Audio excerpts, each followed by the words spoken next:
CAA लागू होने के बाद से लगातार बवाल हो रहा है। एक तरफ पॉलिटिकल वॉर चल रहा है, दूसरी तरफ सड़क पर सीएए के समर्थन और विरोधी भिड़ रहे हैं। पॉलिटिकल वॉर में आज अमित शाह कूद गए। सीएए पर उन्होंने विपक्ष के एक एक आरोप का पॉइंट वाइज जवाब दिया। अमित शाह ने एक साथ ममता बनर्जी, अरविंद केजरीवाल, असदुद्दीन ओवैसी और राहुल गांधी सबको जवाब दे दिया। अमित शाह ने क्या कहा वो आपको बताऊंगा, लेकिन उससे पहले देखिए कि सीएए पर अरविंद केजरीवाल ने कल जो माहौल बनाया था उसका असर आज कैसे सड़क पर दिखा। अरविंद केजरीवाल जिन लोगों को कल पाकिस्तानी बताकर उनका अपमान कर रहे थे, जिन हिंदुओं को, सिखों को, जैनियों को पाकिस्तानी बता रहे थे, वो प्रताड़ित शरणार्थी आज सड़क पर उतरा और अरविंद केजरीवाल के खिलाफ जबरदस्त प्रदर्शन किया।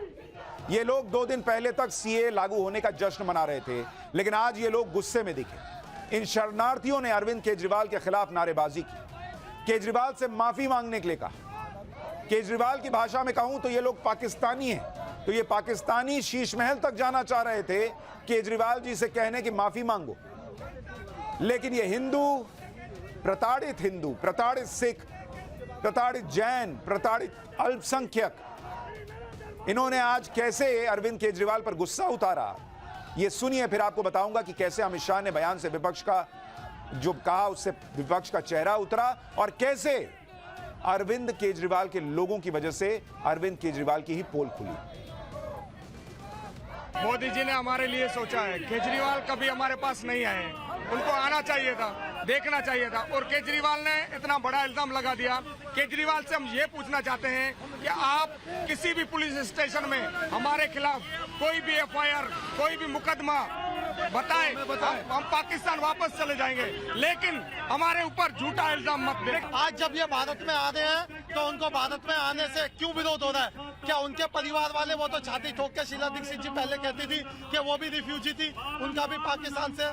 तो जब ये भारत में रह रहे, ना चोरी कर रहे, ना डकैती कर रहे, 11 साल हो गए, केजरीवाल जी एक बात देखने नहीं आए, जी रहे हैं, मर रहे हैं, क्या खा रहे हैं, क्या पी रहे हैं? क्या रोनिया को ये बसा रहे हैं? क्या रोनिया यहाँ पे झुग्गियां डलवा दी हैं, रोनिया के पहचान पत्र बना दिए हैं, रोनिया के वोटर कार्ड बना दिए हैं? हम लोगों ने कुछ नहीं बनाया, हम सिर्फ भारत सरकार की तरफ देखते रहे और भारत सरकार के कानून में रह रहे हैं। यहाँ पे सड़क पर शरणार्थियों ने केजरीवाल के खिलाफ गुस्सा निकाला तो पॉलिटिकल मोर्चे पर अमित शाह ने केजरीवाल को लपेट लिया। कल केजरीवाल ने सीएए को लेकर जो नया सियासी तूफान खड़ा किया, आज देश के गृह मंत्री अमित शाह ने उसका जवाब दिया।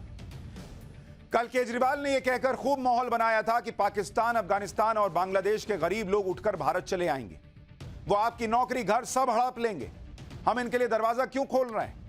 इस पर अमित शाह ने जवाब दिया कि कोई आने वाला नहीं है, सारे शरणार्थी पहले से ही भारत में आ चुके हैं।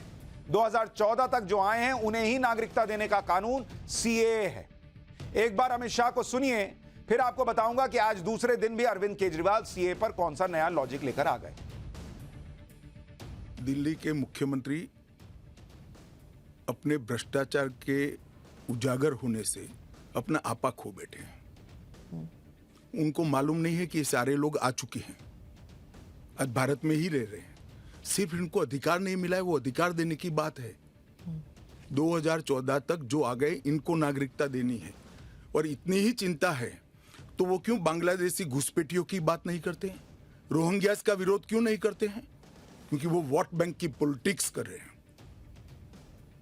दिल्ली के चुनाव उनके लिए लोहे के चने चबाने जैसे हैं, इसलिए वोट बैंक की पॉलिटिक्स कर रहे हैं। नौकरी का कहां सवाल है, वो ऑलरेडी यहां है, और बांग्लादेशी नौकरी का अधिकार नहीं मार रहे हैं क्या? रोहिंग्यास नहीं मार रहे हैं? इनके लिए तो आप कभी नहीं बोले भाई। सिर्फ जो हिंदू शरणार्थी आए हैं, जो बौद्ध शरणार्थी आए, जो जैन, पारसी और क्रिश्चियन शरणार्थी, इसी का विरोध कर रहे हैं। एक तो अरविंद केजरीवाल कल से बार बार यह बात कह रहे हैं कि पड़ोसी देशों के गरीब लोग उठकर आ जाएंगे।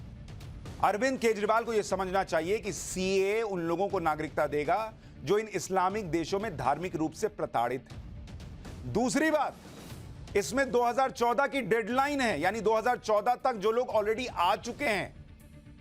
नागरिकता देने के आधार का आधार गरीबी नहीं है, बल्कि धार्मिक प्रताड़ना है। अमित शाह ने तो अरविंद केजरीवाल को जवाब दिया और फिर से यह क्लियर कर दिया कि 2014 तक आने वालों को ही नागरिकता मिलेगी। अब अमित शाह के इस जवाब से तो अरविंद केजरीवाल के पूरे एजेंडे की ही हवा निकल गई, क्योंकि अरविंद केजरीवाल तो कल ये माहौल बना रहे थे कि शरणार्थी आ जाएंगे, लोगों की नौकरी खा जाएंगे, उन्हें कहां बसाएंगे। लेकिन अमित शाह ने कह दिया कि भाई कोई आने वाला नहीं है। जो अभी आ चुके हैं और कितने आए हैं मैं अभी आपको बताऊंगा। अरविंद केजरीवाल कह रहे हैं ना कि 2-2.5 करोड़, मैं आपको बताऊंगा कि कितने लोग आए हैं जिनको नागरिकता मिलने की बात है। आप माथा पीट लीजिएगा सुनकर अगर वो डेटा अभी आपको बताऊंगा। लेकिन अब जब अरविंद केजरीवाल को अपना पॉइंट उल्टा पड़ता दिखा तो वो फिर से प्रेस कॉन्फ्रेंस करने आए और उन्होंने नए सवाल खड़े कर दिए। अरविंद केजरीवाल ने अमित शाह से सवाल किया कि आप 2014 तक वालों की बात कर रहे हो, उसके बाद 2019 तक वालों की बात करोगे, उसके बाद इस डेट को बढ़ाकर 2024 कर दोगे। एक बार अरविंद केजरीवाल को सुनिए, फिर मैं बताता हूं कि रोहिंग्या को लेकर इनकी पार्टी के नेता क्या कर रहे हैं और कितने लोगों को वाकई में सीए के तहत नागरिकता मिलने की स्थिति है आज के डेट। तीनों देशों के अंदर अब मैसेज ये है कि भारत सरकार अब जो है इन तीनों देशों के घुसपैठियों को लीगल करने जा रही है।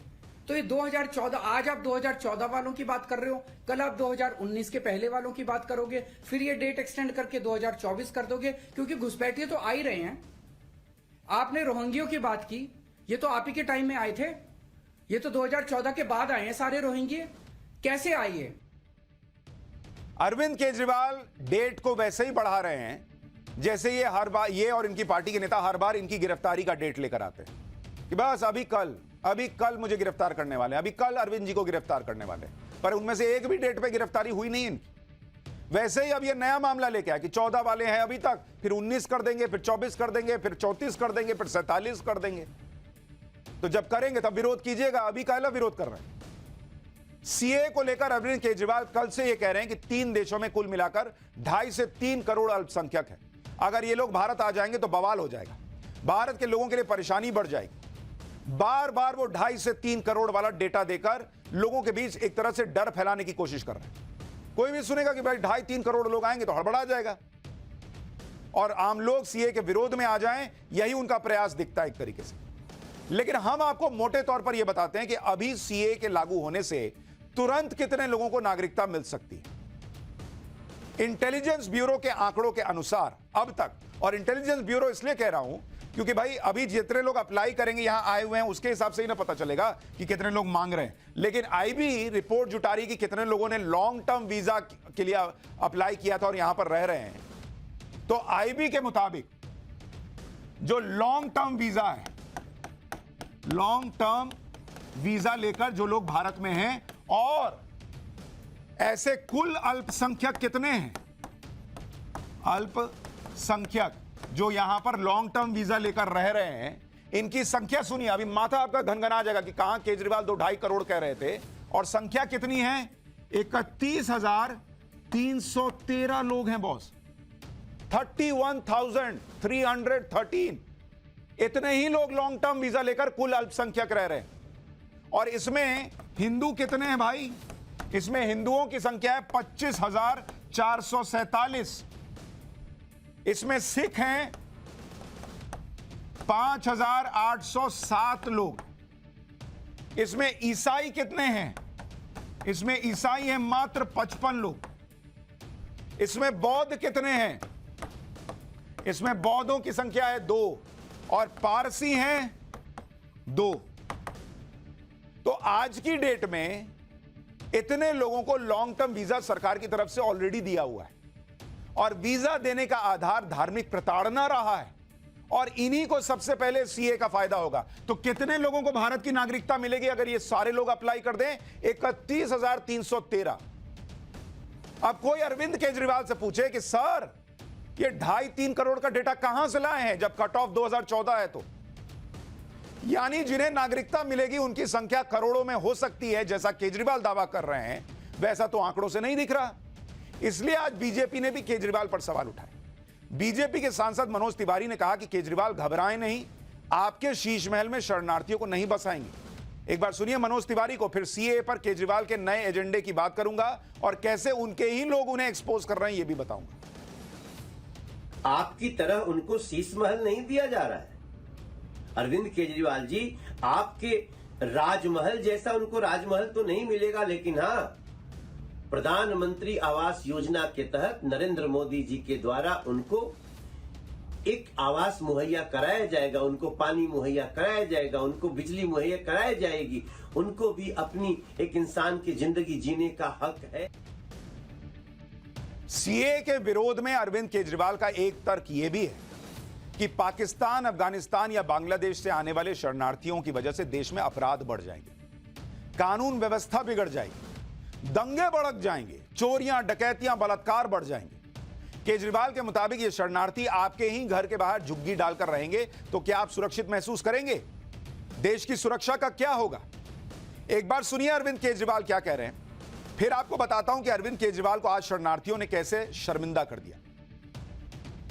आजादी के बाद 1947 में जितना बड़ा माइग्रेशन हुआ था उससे कहीं ज्यादा बड़ा माइग्रेशन इस एक सीए के कानून से होने जा रहा है। देश के लोगों से अगर आपके घर के पास पाकिस्तानी आके झुग्गी लगा के बैठ गए, आप पसंद करोगे?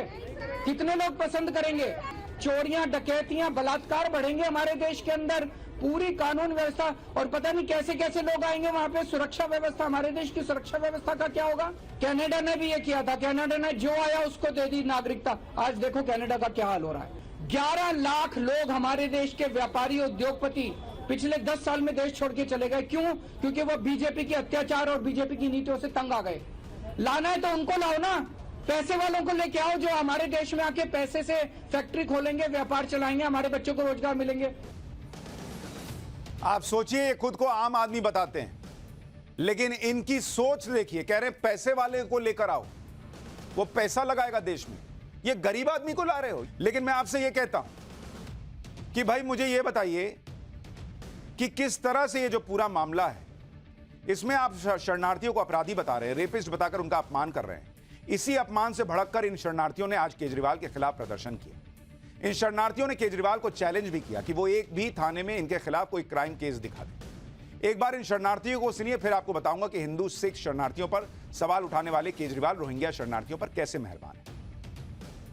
आज सिंध कराची का रहने वाला हूँ, 2011 से आए हुए हैं, और हम लोगों को केजरीवाल को ये कहना चाहते हैं कि हम घुसपैठिए हैं। क्या हमारे पास कोई प्रूफ नहीं है जो घुसपैठिए हैं? ये हमारे पास वीजा, पासपोर्ट, समझ गए। ये देखो, सिंध से आए हैं, हमारे पास सब कुछ है। 1 महीने का बच्चा, उसका पासपोर्ट है, घुसपैठिया नहीं है। गवर्नमेंट मांगेगी सब हम देंगे, गवर्नमेंट के थ्रू आए हम। अरविंद केजरीवाल जो अपराध बढ़ने का तर्क दे रहे हैं, तो उन्हें यह समझना चाहिए कि पहली बात, अगर कोई झुग्गी डालकर रह भी रहा है तो जरूरी नहीं कि झुग्गी डालने वाला अपराधी ही है। और दूसरी बात, अरविंद केजरीवाल को यह समझना चाहिए कि जिन्हें नागरिकता दे रहे हैं सीए के तहत, वो तो 2014 से पहले से देश में, यानी सालों से वो यही हैं। तो क्या उनके पास कोई आंकड़ा है कि दिल्ली में अपराध की वजह यही शरणार्थी हैं?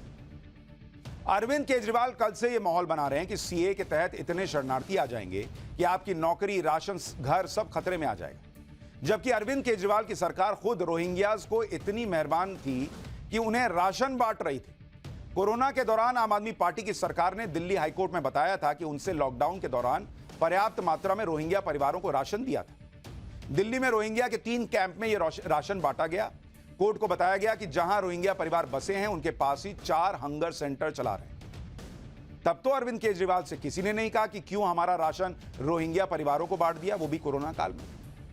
दिल्ली में केजरीवाल सरकार के अंडर में रोहिंग्या बस्तियों का क्या हाल है, उन्हें क्या सुविधा मिल रही है, इस पर हमने ग्राउंड रिपोर्ट भी की। दिल्ली के कालिंदी कुंज की यमुना खादर में रोहिंग्या बस्ती है।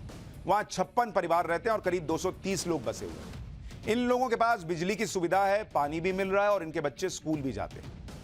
इस पर तो अरविंद केजरीवाल कभी नहीं कहते कि इन्हें क्यों बिजली मिल रही है, आपकी बिजली इनको जा रही है क्या? इनके बच्चे स्कूल जा रहे हैं, आपके बच्चों का एडमिशन जो है वो खतरे में पड़ जाएगा। हमने यहां बसे लोगों से बात की तो बहुत लोग बात करने को तैयार नहीं है। जिन चुनिंदा लोगों ने बात की उन्हें सुनिए, फिर आपको बताऊंगा कि रोहिंग्या पर किसने केजरीवाल को चैलेंज कर दिया है। बिजली है और पानी की एक गाड़ी सोसाइटी के लिए आते हैं। अच्छा, उसमें हम भी लेते हैं। टैंकर जो आता है वो सोसाइटी के लिए आता है। स्कूल की व्यवस्था है, दूर है, तो ये जैसे खादर है ना, आप मान लो खादर पे जाने पड़ते बच्चा। अब ये यहां रह रहे हैं तो पानी तो पिएंगे, लेकिन इस पर किसी ने सवाल तो नहीं उठाया कि आपके हिस्से का पानी इनको दिया जा रहा है रोहिंग्यास को। इनके बच्चे स्कूल जा रहे हैं, किसी ने यह तो नहीं कहा कि इनके बच्चे आपके बच्चों की जगह स्कूल जा रहे हैं, आपके बच्चों की जगह ले रहे हैं। अरविंद केजरीवाल को हिंदू और सिख शरणार्थी देश के लिए खतरा दिख रहे हैं, लेकिन रोहिंग्या मुसलमानों पर वो मेहरबान दिखते हैं। इसी पर बीजेपी ने आरोप लगाया कि केजरीवाल को इन रोहिंग्या मुसलमानों में अपना वोट बैंक दिखता है। बीजेपी के नेता मनजिंदर सिरसा ने सीएम केजरीवाल को चैलेंज करते हुए कहा कि वो रोहिंग्या मुसलमानों पर उसी भाषा में बोलकर दिखाएं जैसे वो हिंदू और सिख शरणार्थियों के बारे में कह रहे हैं। सुनिए एक बार उनको। अरविंद केजरीवाल जी, आप एक विशेष वर्ग की वोट लेने के लिए किस कदर नीचे गिर गए हैं। अगर आप में हिम्मत है, अगर आप देश के लिए सच बोल रहे हैं, आपके अंदर पीड़ा है, तो बोलकर दिखाइए कि रोहिंग्या मुसलमान जो यहाँ पर आए हैं उनको घर देश से बाहर निकालो, हमारी बच्चियों के लिए खतरा है। कहकर दिखाइए, कहकर दिखाइए कि बांग्लादेशी घुसपैठिए जो हमारे मुल्क में घुस आए हैं उनको बाहर निकालिए, हमारी बच्चियों के लिए खतरा बने पड़े हैं, वो हमारी बच्चियों के लिए रोज खतरा बने पड़े हैं। कह के दिखाइए। आप कनाडा की बात कर रहे थे, कह के दिखाइए कि कनाडा के अंदर जो सीरिया से लोग गए हैं, इंग्लैंड के अंदर जो इराक और सीरिया से लोग गए हैं, उन लोगों ने हालात वहां के इतने बिगाड़ दिए हैं कि वहां की इमिग्रेशन बंद करनी पड़ी है। बोलिए ये सच। आप ये इसलिए नहीं बोलते क्योंकि आप एक विशेष वर्ग की वोट लेने के लिए आज हिंदुओं को और सिखों को कटघरे में खड़ा कर रहे हैं, आप हमें बदनाम कर रहे हैं। पाकिस्तान, अफगानिस्तान और बांग्लादेश से आने वाले लोगों में बड़ी संख्या में सिख समुदाय के लोग भी हैं। दिल्ली और पंजाब में अगर केजरीवाल की सरकार है तो उसमें सिख समुदाय की भी बड़ी भूमिका है। लेकिन आज वही केजरीवाल बाहर से आने वाले सिखों को पाकिस्तानी कह रहे हैं और न जाने क्या क्या कह रहे हैं।